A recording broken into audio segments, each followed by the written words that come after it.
जय स्वामिनारायण दोस्तों।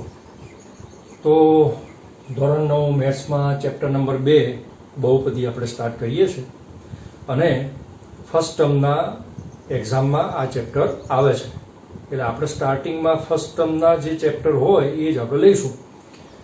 તો બહુપદીની વાત કરીએ પહેલાં તમને ખ્યાલ છે કે એક્સ તો એક પદ તમને દેખાય છે એટલે એના આપણે બોલીશું એકપદી. પહેલાં આપણે બહુપદી કોને કહેવાય એ સમજીએ છીએ એટલે બેઝિક માહિતી લઈશું. તો એક્સમાં એક પદ છે એટલે એકપદી. તમે જુઓ 2x + 5 છે એટલે આ છે દ્વિપદી. એ પછી તમે જુઓ કે 3x² - 4x + 5 તો આ છે ત્રિપદી. અને 7x³ + 4x² - 2x - 3 તો આને હવે આપણે બોલીશું બહુપદી. એટલે કે 3 કે 3 કરતાં વધારે પદ હોય એને આપણે બોલીશું જનરલ બહુપદી. બહુપદીમાં 3 કરતાં વધારે પદ હોય એને બહુપદી બોલીએ છીએ. પછી ઘણીવાર જનરલી ત્રિપદી, દ્વિપદી, એકપદી આપ્યું હોય તો એના પણ સામાન્ય રીતે પછી આપણે બહુપદી એવો શબ્દ વાપરીને બોલતા હોઈએ છીએ. તો હવે બહુપદી વિશે આપણે વાત કરી કે બહુપદી કોને કહેવાય. હવે આગળ વધીએ છીએ બહુપદીના પ્રકાર.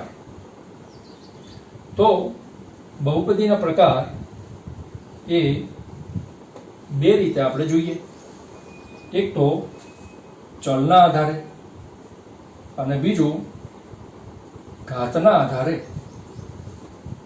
તો પહેલા આપણે જોઈશું ચલના આધારે. ચલના આધારેની વાત કરીએ એમાં દાખલા તરીકે એક બહુપદી એક લીધી 2x. તો આમાં x એક ચલ છે એટલે એના આપણે શું બોલીશું એક ચલ બહુપદી. પછી તમે જુઓ કે 3x² + y તો આમાં કેટલા ચલ છે? x અને y બે ચલ છે એટલે એને બોલીશું દ્વિચલ બહુપદી. એ જ રીતે તમે જુઓ કે 5a² + 2b + c તો 1, 2 અને 3 પદ છે એટલે એને બોલીશું ત્રિચલ બહુપદી. તો ચલના આધારે દોસ્તો એક ચલ હોય તો એક ચલ બહુપદી, બે ચલ હોય તો દ્વિચલ અને 3 ચલ હોય a, b, c હોઈ શકે, x, y, z હોઈ શકે. કોઈ પણ અલગ 3 ચલ હોય તો એને બોલાય ત્રિચલ બહુપદી. હવે આગળ વધીએ છીએ ઘાતના આધારે. તો માની લો કે અહીં જે 2x છે એ જ આપણે ઉદાહરણ તરીકે લઈએ કે 2x. તો એમાં તમે જુઓ કે ઘાત 1 છે તો એને બોલીશું એક ઘાત બહુપદી. એક ઘાત બહુપદી બોલીશું કારણ કે ઘાત 1 છે. પછી તમે જુઓ કે 3x² + 5x તો આમાં ઘાત કેટલી છે તો 2 છે તો એને બોલીએ છે દ્વિઘાત બહુપદી.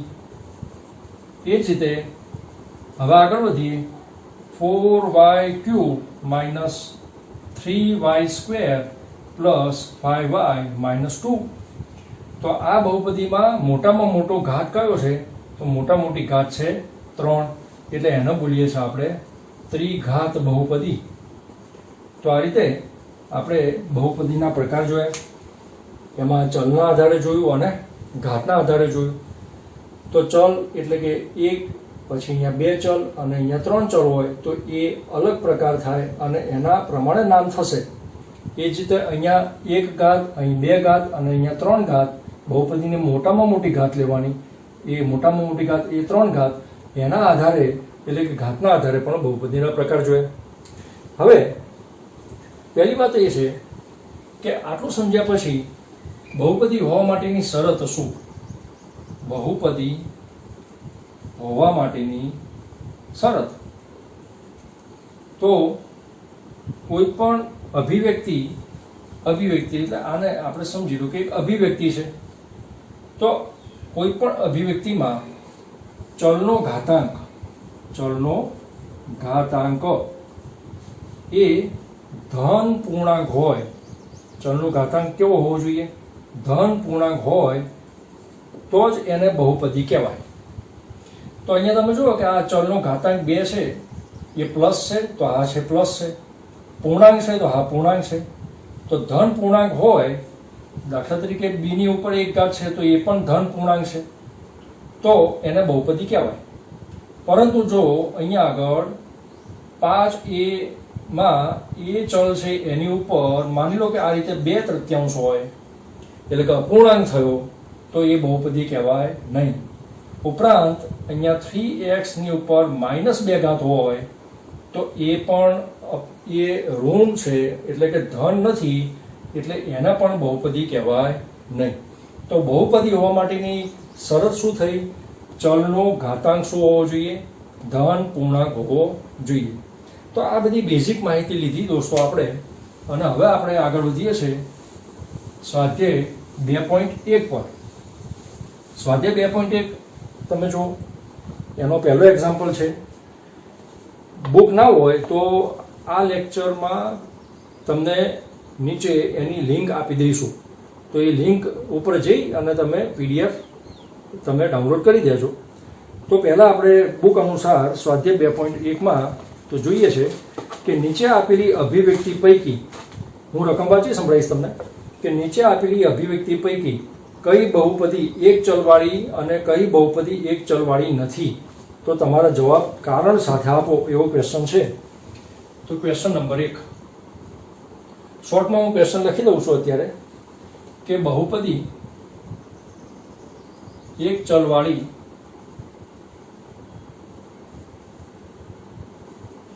છે કે નહીં તે જણાવો. આ ક્વેશ્ચન છે. ઓકે, તો બહુપદી એક ચલવાળી છે કે નહીં એના માટે નંબર 1 આપણને આપેલું છે કે 4x² - 3x + 7. પછી સેકન્ડ નંબરમાં છે y² + √2. થર્ડ નંબરમાં છે 3√t + t√2. 3. એ પછી નંબર 4 y + 2/y. અને પાંચમો એક્ઝામ્પલ એમાં આપેલું છે એ છે x⁻10 + y⁻3 x ની 10 ઘાત + y ની 3 ઘાત + t⁻50, એટલે કે t ની ઉપર 50 ઘાત. તો હવે આ એક્ઝામ્પલ જોઈએ આપણે અને ચેક કરીએ કે એક ચલવાળી બહુપદી છે કે નહીં. એક ચલવાળી બહુપદી છે કે નહીં. તો ચલો હવે પહેલી બહુપદી જો, એમાં ચલ કયો છે? તો x છે. એનો મતલબ કે આ એક ચલવાળી બહુપદી છે. તો કારણ કયું છે કે આપેલ બહુપદીમાં એક જ ચલ હોવાને કારણે, કયો ચલ? x. તો એક જ ચલ હોવાને કારણે આપેલ બહુપદી એક ચલવાળી બહુપદી છે. એ પછી તમે સેકન્ડ નંબરમાં જો, y² + √2. એમાં પણ એક જ ચલ છે, કયો? y. એટલે એ પણ એક ચલવાળી બહુપદી છે. તો એના માટેનું કારણ શું થાય કે આપેલ બહુપદીમાં ચલ y છે, માટે એક ચલવાળી બહુપદી છે. ત્રીજા નંબરમાં જુઓ, ત્રીજા નંબરમાં 3, આ વર્ગમૂળમાં t જે છે એ t ની ઉપર 1/2 ઘાત કહેવાય. દાખલા તરીકે ઘનમૂળમાં t હોય તો લખાય t ની ઉપર 1/3 ઘાત. એમ વર્ગમૂળમાં t છે એટલે t ની ઉપર 1/2 ઘાત લખ્યું + t√2.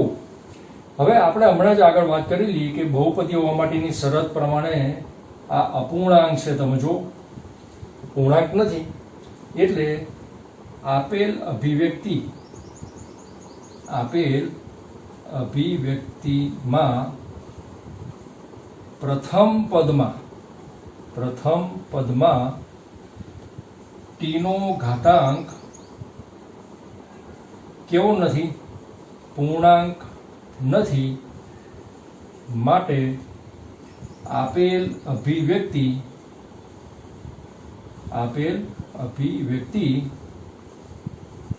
બહુપદી નથી. તો મિત્રો બહુપદી નથી તો એક ચલ, દ્વિચલ, ત્રિચલ માં એને આપણે વર્ગીકૃત કરવાની જરૂર નથી. પછી નંબર 4 જુઓ, y + 2/y. આનો પણ સાદુરૂપ આપીએ તો આ જે y છે છેદમાં, એ y ને જો ઉપર લઈએ તો એની ઘાત માઇનસ થઈ જાય. આ ઉદાહરણ જોતા, આ એક્ઝામ્પલ જોતા આપણને એમ લાગે કે ચલ એક જ છે, એટલે એક ચલવાળી બહુપદી છે, પણ એવું નથી. y છેદમાં છે અને y ની ઉપર એક ઘાત કહેવાય. જ્યારે y ને તમે ઉપર લાવો ત્યારે એની ઘાત ઋણ થઈ જાય, માઇનસ થઈ જાય. માટે આપેલ અભિવ્યક્તિમાં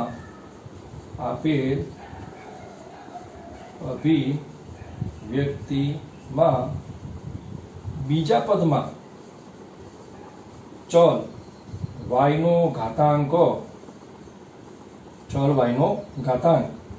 ઋણ છે. માટે આપેલ અભિવ્યક્તિ બહુપદી નથી. તો આ ચોથા નંબરનો એક્ઝામ્પલ થયો. 5મા નંબરમાં જુઓ તમે, ઘાતાંક તમે જુઓ. પહેલા ધન છે અને પૂર્ણાંક પણ છે. એનો મતલબ કે આપેલ અભિવ્યક્તિ બહુપદી છે અને 1, 2 અને 3 અલગ અલગ ચલ છે, x, y અને t. માટે આપેલ અભિવ્યક્તિ એ ત્રિચલ બહુપદી થઈ, ત્રિચલ બહુપદી છે. તો પહેલા એક્ઝામ્પલમાં આ 5 એક્ઝામ્પલ કર્યા. પહેલા એક્ઝામ્પલની વાત કરીએ તો ચલ 1 હતું એટલે એને શું બોલીશું? એક ચલ બહુપદી. બીજા નંબરમાં ચલ 1 હતો y એટલે એ પણ એક ચલ બહુપદી.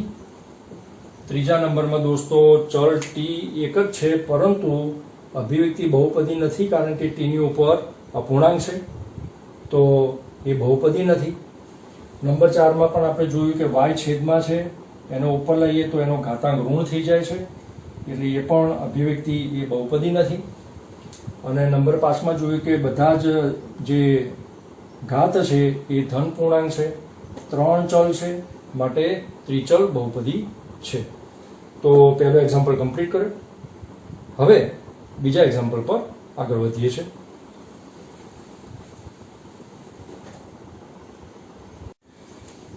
ઓકે મિત્રો, તો હવે એક્ઝામ્પલ નંબર 2 ઉપર આગળ વધીએ છીએ. જોડે જોડે તમે આ એક્ઝામ્પલ લખતા પણ જઈ શકો. તો ક્વેશ્ચન નંબર 2 છે, નીચેનામાં x² નો સહગુણક લખો.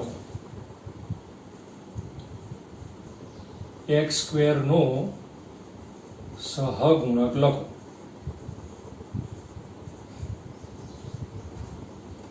ઓકે, અને હવે એના એક્ઝામ્પલ આપણે લખી નાખીએ છીએ. તો ફર્સ્ટ છે 2 + x² + x. એના પછી નંબર 2 છે 2 - x² + 2 - x² + x³. પછી નંબર 3 છે π/2x² + x, π/2x² + x. Number 4 છે √2x - 1. ઓકે, હવે આમાં આપણને પૂછ્યું છે શું? x² નો સહગુણક લખો. તો પહેલા એક્ઝામ્પલમાં જુઓ કે x² છે, તો x² ની આગળ કોઈ પદ આપેલું છે, કોઈ સંખ્યા નહીં, તો એક સમજવાનું. એટલે આપણે લખીશું કે x² નો સહગુણક 1 છે. બીજા નંબરમાં જો x² ની આગળ નિશાની માઇનસ છે, સંખ્યા કોઈ છે નહીં પણ નિશાની માઇનસ છે, એટલે આપણે શું સમજવું? આગળ શું સમજવાનું? 1 છે, એટલે અહીં લખવાનું કે x² નો સહગુણક -1 છે. ત્રીજા નંબરમાં જો x² ની આગળ શું છે? π/2, એટલે લખીશું ત્રીજામાં કે x² નો સહગુણક π/2 છે. સહગુણક એટલે સાથે ગુણાયેલો. અહીંયા આગળ x² નું કોઈ પદ છે નહીં, √2x - 1 છે. એટલે આને સમજવા માટે આ રીતે લખીશું કે 0x² + √2x - 1. તો તમે જુઓ કે અહીંયા આગળ હવે x² નો સહગુણક 0 થયો. x² નો સહગુણક 0 છે. તો જ્યારે x² આપ્યું નથી અને પૂછ્યો છે x² નો સહગુણક, તો બહુપદીમાં 0x² કરીને આપણે એડ કરીને સમજી શકાય. 0x² નો મતલબ એ થાય કે આ પદ એ 0 જ છે, એટલે આપણે 0 સાથે x2 નો ગુણેલો છે. તો આ થયો ક્વેશ્ચન નંબર 2. પછી ક્વેશ્ચન નંબર 3, ત્રીજો એક્ઝામ્પલ છે કે 35 ઘાતાંકવાળી દ્વિપદી. ક્વેશ્ચન 3, 35 ઘાતાંકવાળી દ્વિપદી અને 100 ઘાતાંકવાળી એક પદીનું કોઈ પણ એક ઉદાહરણ આપો. અને બીજું છે 100 ઘાતાંકવાળી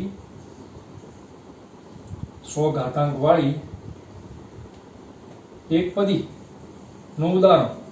સારું, તો હવે 35 ઘાતાંકવાળી દ્વિપદી એટલે આ 35 ઘાત થવો જોઈએ. તો શું કરશો? તો x ની ઉપર 35 ઘાત. તો 35 ઘાતાંકવાળી પાછી શું? દ્વિપદી એટલે બીજું એક પદ તમે મૂકી દો પાછળ x ની ઉપર 15 ઘાત. હવે બે પદ થઈ ગયા એટલે દ્વિપદી. આગળ કોઈ સહગુણક ઉમેરવો હોય તો આ ઉમેરી શકાય. જો 4x ની 35 ઘાત પ્લસ x ની 15 ઘાત. એક ઉદાહરણ આપવાનું કહ્યું છે, પણ હવે સમજો કે બીજું એક ઉદાહરણ પણ આપણે લઈએ કે 2x ની 35 ઘાત માઇનસ 5. જરૂર નથી કે પાછળ તમારે x વાળું પદ જ રાખવું. બે પદ થઈ ગયા દ્વિપદી અને 35 ઘાતાંકવાળી. ઉપરના ઉદાહરણમાં જોઈએ એમ x ની ઘાત આપણે લખી છે તો એ ઉતરતા ક્રમમાં હોવી જોઈએ. એટલે કે 35 પછી 15 પણ હોય, 30 પણ હોય. તો એ રીતે બહુપદી આપણે લખી શકાય. હવે 100 ઘાતાંકવાળી એક પદી તો x ની ઉપર 100 ઘાત અને એક પદ એટલે એક પદી થઈ ગઈ. બીજું ઉદાહરણ તમે લઈ શકો કે 5y ની ઉપર 100 ઘાત. તો આ પણ આખું એક પદ થયું અને ઉપર 100 ઘાત એટલે 100 ઘાતાંકવાળી એક પદી. તો આ છે ક્વેશ્ચન નંબર 3. હવે છે ક્વેશ્ચન નંબર 4, બહુપદીની ઘાત જણાવો. ક્વેશ્ચન 4, બહુપદીઓની ઘાત જણાવો. ઓકે, તો આ ક્વેશ્ચન છે અને એમાં અલગ અલગ બહુપદી આપેલી છે. એ પહેલા આપણે લખી નાખીએ છીએ. તો પહેલી છે 5x ની ઉપર 3 ઘાત પ્લસ 4x² પ્લસ 7x. આ પહેલું ઉદાહરણ છે. બીજું એક્ઝામ્પલ 4 માઇનસ y². ત્રીજો એક્ઝામ્પલ લઈએ છે 5t માઇનસ √7 અને ચોથો છે 3. હવે આમાં બહુપદીની ઘાત પૂછી છે. તો આ એક બહુપદી છે x ચલવાળી. એમાં મોટામાં મોટી ઘાત કઈ છે? 3. તો મોટામાં મોટી ઘાત હોય એ બહુપદીની ઘાત થઈ. તો બહુપદીની ઘાત બરાબર 3. બીજા એક્ઝામ્પલમાં જો 4 માઇનસ y². મોટામાં મોટી ઘાત કઈ છે? 2. તો બહુપદીની ઘાત બરાબર 2. આમાં બહુપદીની ઘાત કઈ છે? તો t ની ઉપર કઈ નહીં તો એક સમજવાનું. એટલે બહુપદીની ઘાત બરાબર 1. અને ચોથા નંબરમાં કોઈ ચલ છે નહીં દોસ્તો. એટલે સમજવા માટે 3, માન લો કે ચલ x લઈએ તો 3x ની ઉપર 0 ઘાત. અને કોઈ પણ સંખ્યા કે ચલની ઉપર 0 ઘાત હોય તો એને 1 કહેવાય. એટલે માનો કે 3 છે તો એની બાજુમાં 1 સમજીએ તો 3 ની બાજુમાં x ની 0 ઘાત મૂકી શકાય. તો આ બહુપદીની ઘાત શું છે? તો બહુપદીની ઘાત થઈ 0. તો આ ક્વેશ્ચન નંબર 4 કમ્પ્લીટ. અને છેલ્લે ક્વેશ્ચન નંબર 5 સ્વાધ્યાય 2.1 તો એ જોઈ લઈએ. શું છે ક્વેશ્ચન છે કે નીચે આપેલ બહુપદીને સુરેખ દ્વિઘાત કે ત્રિઘાત બહુપદીમાં વર્ગીકૃત કરો. ક્વેશ્ચન આપણે શોર્ટમાં લખીશું. નીચે આપેલ બહુપદીને શેમાં? સુરેખ, દ્વિઘાત અને ત્રિઘાતમાં વર્ગીકૃત કરો.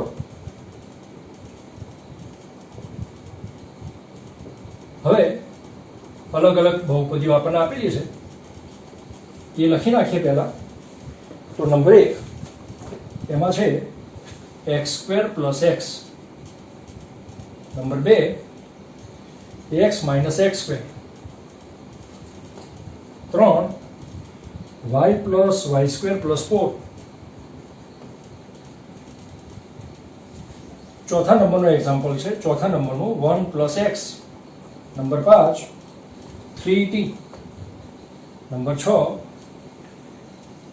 એમાં છે આર સ્ક્વેર અને નંબર 7 7x ક્યુબ.